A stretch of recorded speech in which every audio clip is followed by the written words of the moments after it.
That may be the greatest catch I've ever seen in my life. All right, guys. Okay, so I know that usually you can get away with making Dynasty sell videos without everybody coming at you and everybody telling you how stupid you are, everybody dropping dislikes on the video. You can get away with it if you talk about some old guys. If you talk about some players like Derrick Henry and you say, hey, sell him because he's old, a lot of people are going to sit there, they're going to go, you know what? Yeah, I guess Mason has a point. Yes, he's going to be productive, but he is on the older side.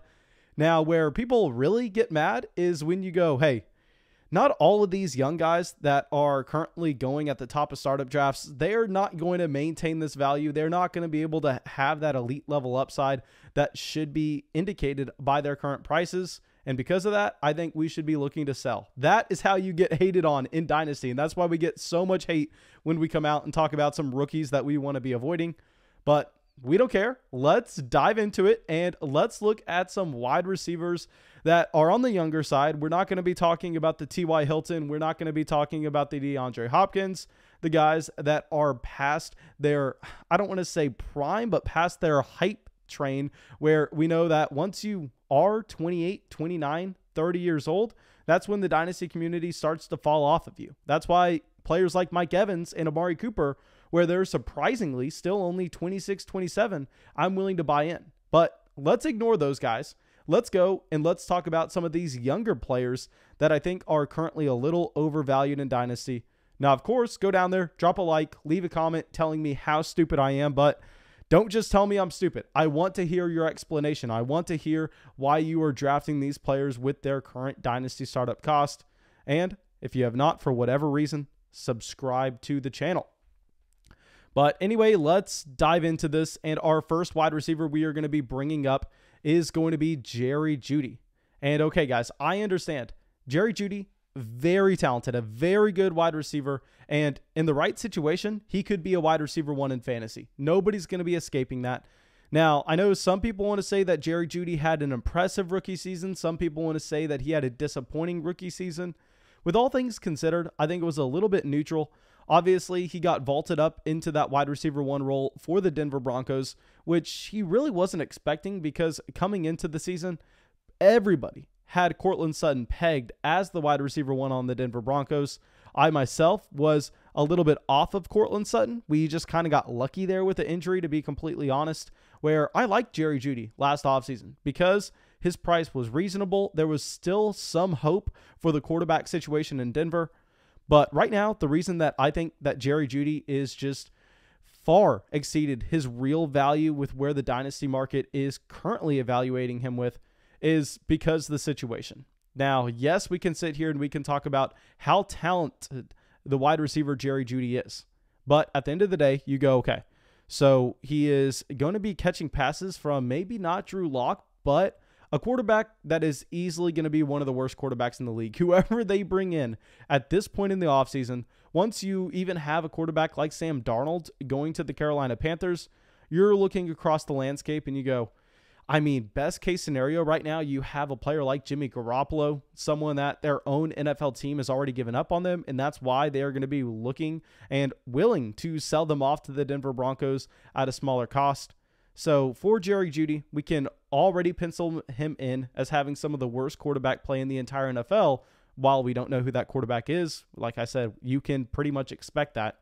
And to go along with this, not only is he going to be playing in a highly inefficient offense due to the quarterback play, but he is going to be fighting for targets. So we know that if you're playing in one of those very poor offenses, when you're a great wide receiver talent and you can command a 25 to 30% team target share, really, it doesn't matter. You can be an Allen Robinson. You can still be a very productive NFL wide receiver if you play on a team that is just going to be forced feeding you targets. But right now with Jerry Jeudy, we look at the situation and we go, okay, bad quarterback play, so the overall efficiency of the targets is going to be down, and simply the raw number of targets that Jerry Jeudy should be seeing this year is not going to be through the roof because you do have Courtland Sutton coming back. Courtland Sutton should be good to go in week 1, given he tore that ACL in week 1 of 2020. So he's getting a full 12 months to go through and rehab this. And not only is he going to be playing with Courtland Sutton, and I'm completely fine if you say that Jerry Jeudy's the more talented wide receiver out of the two. I'm not going to sit here and argue that, because I think that's besides the point. Whoever's the wide receiver 1 on the team is, they're going to be the wide receiver 1A, and the other guy is pretty much going to be the wide receiver 1B. But if you look across the rest of the roster, where we start to have issues is we start to have issues at tight end, because we understand you can see 2 wide receivers on the same team.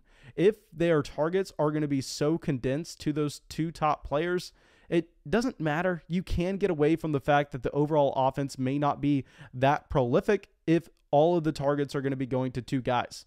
But in the case of the Denver Broncos, you have a fantastic tight end in Noah Fant. Going into year 3, we understand that that's the year you expect those tight ends to take that next jump. So Noah Fant is going to be taking a jump. Courtland Sutton is going to be coming back, and there's going to be some of the worst quarterback play in the entire NFL in Denver. So with Jerry Jeudy, if you're a rebuilding team and you go, you know what? I like the talent. I am completely willing to take a disappointing 2021 season and just roll with him in 2022. Pray that Courtland Sutton is out of there, because Courtland Sutton is under his last year of his contract, and you're hoping that maybe they can address the quarterback situation in 2022. In that case, I'm fine with you keeping Jerry Jeudy. I'm fine with you having those realistic expectations. But if you think that Jerry Jeudy has the upside to be a wide receiver 1 this year, you're simply lying to yourself. And if you're a contending team, like I've been mentioning to some people over on Patreon as of late, I think that Jerry Jeudy may be a sell. Maybe you look to trade him away in a package. You take your rookie pick, you add it to Jerry Jeudy, you try to come away with one of those top tier wide receivers like a DK Metcalf, like an AJ Brown, and just hope that the owner you're trading with goes, hey, Jerry Jeudy has the potential to get there one day. Maybe I'm just getting a free rookie pick on top of that, because we can sit here and look at the situation and acknowledge the fact that it is very, very bad. Now let's talk about a wide receiver that had a very bad situation last year, and it should get better. We just don't know how much better it's going to get. Let's talk about DJ Chark here. So with DJ Chark, I understand Trevor Lawrence coming in is going to help out so much. He suffered some of the worst quarterback play in the entire NFL last season. But the problem with Chark is we are all collectively just penciling him in to be the wide receiver 1 on the Jacksonville Jaguars. And simply, I don't think that's a safe bet. Now, it's entirely possible that DJ Chark actually is the wide receiver 1 on the Jacksonville Jaguars. And if we had to make a bet, DJ Chark would be the bet. I just think the difference between him and another wide receiver on the roster in Laviska Shenault, the gap isn't that large. Because I know we all want to go back and we all want to look at the sophomore year from DJ Chark that got the Dynasty community extremely hyped on him going into 2020. And yes, that 2019 season from Chark was fantastic. But we can sit here and we can look at the prospect profiles between DJ Chark and Laviska Shenault. And Chark was pretty much a wide receiver coming out of LSU that was a freak spark athlete, but the production profile wasn't incredible. And in the case of Laviska Shenault is that same freak athlete, but in Colorado, he was getting the production. He did check all the boxes coming out as that prospect. I know if you pull up their combine numbers, you're not going to see the similarities between Chark and Laviska, but I want to remind everyone, if you were playing Dynasty last offseason, you remember that Laviska Shenault participated at the combine hurt, and if you just go and if you just look at him on the football field, you can see that he is that elite level athlete. So I think right now you can make the argument that DJ Chark may be in a situation like Jerry Jeudy where, yes, he can be the wide receiver 1A, but I think Laviska at this point is almost guaranteed to be the wide receiver 1B on that roster, given the fact that he himself was impressive his rookie season. If you look at the quarterback context that went into that, now throw in the fact that the Jacksonville Jaguars are just absolutely loaded with draft picks in a draft that you should be expecting a decent amount of wide receivers drafted in the late first, the early second, the mid second, and the Jags have multiple picks in those ranges. So as it stands now, we don't even know if DJ Chark is the solidified wide receiver 1 on the Jacksonville Jaguars. Then throw on the fact that you could see this team pull what the Cincinnati Bengals did last offseason, where the Bengals decided to get their franchise quarterback with Joe Burrow at the first overall pick. and then they wanted to attach a wide receiver to him to be able to grow with that chemistry, and they took T. Higgins with the first pick in the second round. I think there's a risk of the Jacksonville Jaguars doing the same thing in this year's draft, maybe with a guy like Terrace Marshall at the top of the second, and immediately that would drop down DJ Chark's dynasty value, where even as it stands, if they decide not to bring in a wide receiver through the draft, I think you can make the argument that he's the wide receiver 2 on the offense.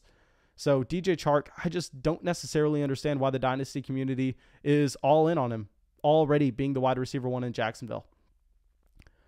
Okay, so now let's get our next guy up here, and he's still pretty far down draft boards, but I've seen him rising as of late, and I just don't agree with it. It's going to be Gabriel Davis, and Gabriel Davis does check a few boxes. Yes, he was productive as a rookie, which obviously is a great sign, and he's going to be playing in one of the most efficient offenses in the entire NFL in Buffalo, given what we've seen from the coaching staff, given what we saw from Josh Allen last year. You have to love the situation that he's in. But simply, if you go and look at the pedigree with Gabriel Davis, I just think the historical hit rate of him continuing to do and continuing to build on what he did as a rookie is extremely unlikely. Now, throw in the fact that I think Buffalo, with the departure of John Brown, is most likely going to be looking to take a wide receiver in this year's NFL draft. I know a lot of people think that Buffalo, for whatever reason, is a potential landing spot for Travis Etienne, where this team has gone back-to-back drafts and investing into a running back on day 2. So I'm kind of looking at it as going, yeah, I've never liked Zach Moss. I've never liked Devin Singletary. But I think their roles on this offense are probably pretty safe, especially with the coaching staff being extremely smart with how they've decided to utilize those draft picks, how they have decided to build the roster up until this point. I think that there's a decent chance that they go get another wide receiver for Josh Allen.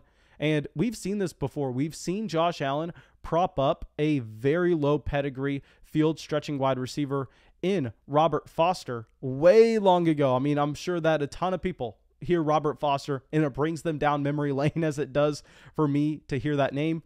So we've seen it before with Josh Allen propping up these field stretchers.